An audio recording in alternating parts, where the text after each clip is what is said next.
Braille Bird. As I was living well, a grackle landed on my hand, plain, unmusical. The wildness in him was power, spread through his feet and tapping with needle toes. He wrote a letter. It was out of the deep crossing my wrist, summer growing old around us. So disability and poetry are two of the most complicated subjects, and then you put them together and you've made something even more infinitely complicated. No two people are alike. No two disabled people are alike. And no two people approach language and experience in precisely the same way. And so what disability as a movement and poetry as a practice should mean, in my view, is an expansion of the possibility of freedom. And freedom means imagination. I mean, I'm a romantic in this way.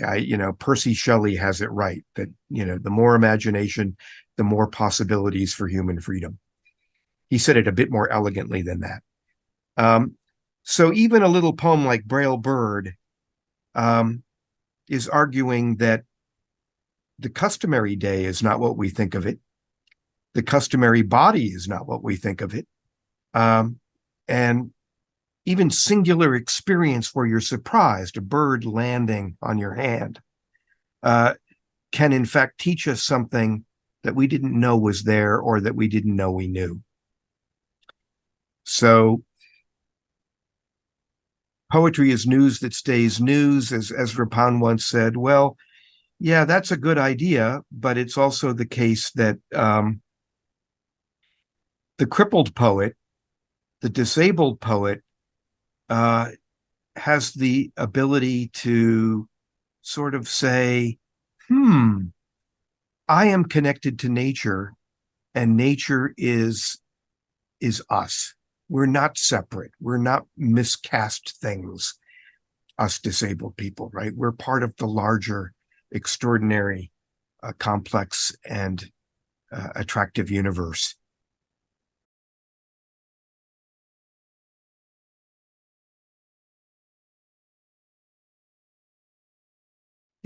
Back in the 60s, they began talking a lot about Carl Jung and his universal unconscious and his sense that it was possible for any one of us to fall asleep and have the same dream as someone on the other side of the world, right? That dreams are flowing oceanically and that the unconscious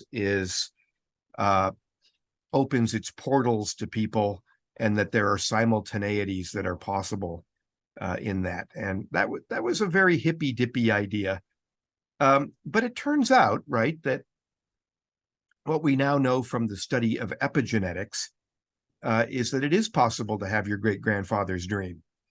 And it is possible that old torments and traumas are passed down through our genes and can enter our dream states. Jung had many things right. Well, that also means, really, when you take it to the next stage, that the world of nature is communicating all kinds of things. And the more delicate and focused our thoughts are about the nature of our own bodies and our own embodiments, the more we are able to understand the embodiments and qualities of life in the things around us. So this is eco-poetics, but it's also eco-crip poetics.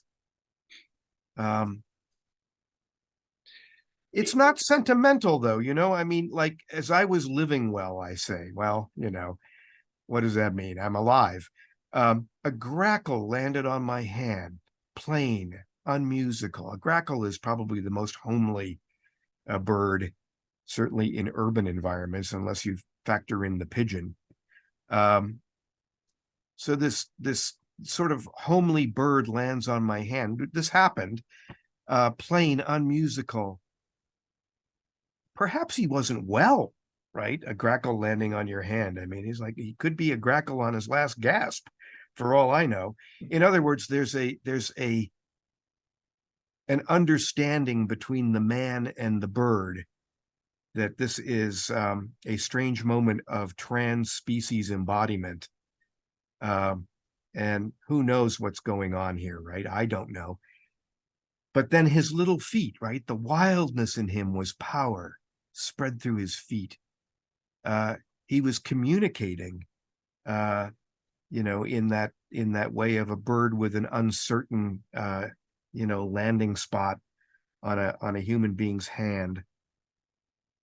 And then I realized there was a level of communication going on there that I, as a man, will never understand. But I know that it has to do with our respective mortalities, that there's a message going on there, right?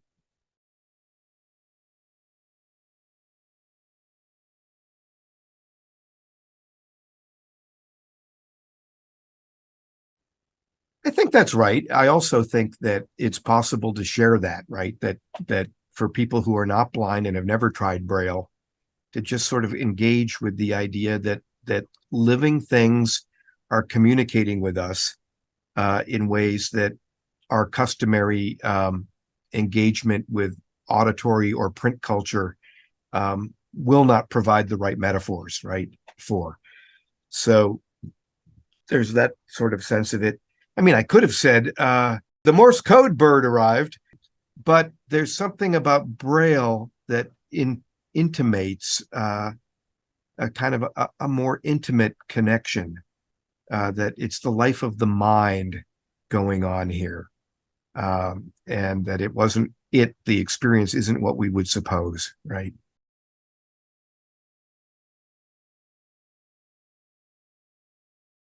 I think that metaphor rests in plain unmusical, right? That an ugly customary bird, this is the detritus of everyday life that Wallace Stevens was always saying we had to kick to the curb in poetry. Here it comes. It's landing on your hand. It's the unmusical, ugly little bird. And then something shifts, right? It's the wildness in him was power spread through his feet and tapping, right? He wrote a letter. That's the metaphor, right? That a level of architectonic communication. There's a sentence above the sentence, and then there's a sentence below the sentence, and that's suddenly happening here, right? And so that's where it lifts off, as NASA used to say. We've got liftoff. That's where that liftoff happens into metaphor. It's with those needle toes. And that's what we love about poetry, right? I mean, I don't know about you, but I mean, I go to poetry for all kinds of reasons. I want a good, hard, authentic political cry, and I read Amari Baraka or Claudia Rankin. At the same time, I want tenderness. I'll read a poem by Gregory Orr.